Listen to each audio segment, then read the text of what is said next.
టాటరా classic రెటినాలకు world class treatment ఇప్పుడు మన భీరంగూడలో American laser eye hospitals.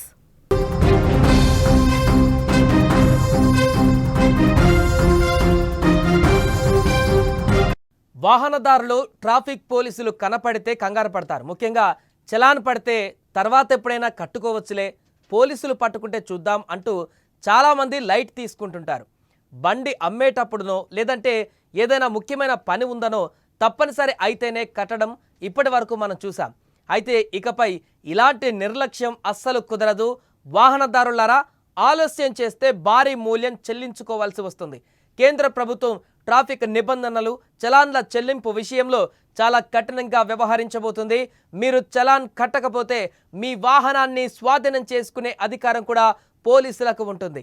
దీనికి సంబంధించిన కొత్త ముసాయిదా నిబంధనలని కేంద్ర రవాణా శాఖ విడుదల చేసింది. దీంతో ఇప్పుడు వాహనదారులకు ఆ బిగ్ అలర్ట్ అని చెప్పొచ్చు. ఇప్పటి నుంచి ట్రాఫిక్ నిబంధనలు ఉల్లంఘించే వాహనదారులకు ఇకపై కష్టాలు తప్పవు. చలాన్ పడిన తర్వాత దాన్ని లైట్ తీసుకుంటే మాత్రం తీవ్ర పరిణామాలు ఎదుర్కోవాల్సి వస్తుంది.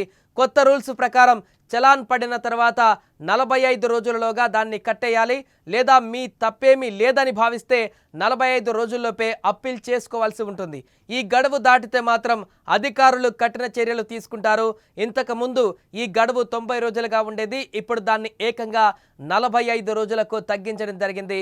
దీంతో ఈ కొత్త నిబంధనలను సెంట్రల్ మోటార్ వెహికల్స్ రూల్స్ 1989లో భాగంగా కేంద్ర రవాణా శాఖ ప్రతిపాదించింది. గతంలో చలాన్లపై చర్యలు అంత వివరంగా లేకపోవడంతో ఇప్పుడు కఠిన నిబంధనల్ని తీసుకువచ్చింది. ఇక దీనికి సంబంధించిన డ్రాఫ్ట్ రూల్స్ నోటిఫికేషన్ను కేంద్రం విడుదల చేసింది. ఒక వాహనంపై 5 లేదా అంతకంటే ఎక్కువ చలాన్లు జారీ అయితే సంబంధిత అథారిటీ డ్రైవింగ్ లైసెన్స్ను సస్పెండ్ చేయవచ్చు. చలాన్ చెల్లింపు గడువును 45 రోజులకు తగ్గించారు. ఒకవేళ ఈ గడువులోగా చలాన్ కట్టకపోతే ఆ వాహనాన్ని స్వాధీనం చేసుకునే అధికారం పోలీసులకు ఉంటుంది. ఒకవేళ చలాన్ చెల్లించడంలో ఆలస్యం జరిగితే ఆ వాహనంపై రవాణా శాఖ ఎలాంటి లావాదేవీలను అనుమతించదు. అంటే మీరు ఆ బండిని ఎవరికీ అమ్మలేరు. అంతేకాకుండా మీ లైసెన్స్ రెన్యువల్ చేయడం కూడా కుదరదు.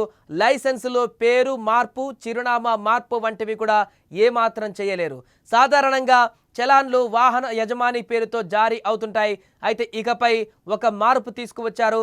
చలాన్ పడిన సమయంలో యజమాని వాహనం నడపలేదని నిరూపించగలిగితే ఆ సమయంలో డ్రైవింగ్ చేసిన వ్యక్తిని బాధ్యుడిని చేస్తారు. ఈ కీలక సవరణ సామాన్య ప్రజలకు కొంత వెసులుబాటు కల్పిస్తుంది. నిబంధనలు ఉల్లంఘిస్తే సంబంధిత అధికారులు వాహనదారుడికి 3 రోజులలోగా ఎలక్ట్రానిక్ రూపంలో నోటీసు జారీ చేయాలి. ఇక ఒకవేళ ఫిజికల్ రూపంలో నోటీసు పంపాలంటే 15 రోజుల్లోగా పంపాలని కేంద్ర రవాణా శాఖ స్పష్టం చేసింది.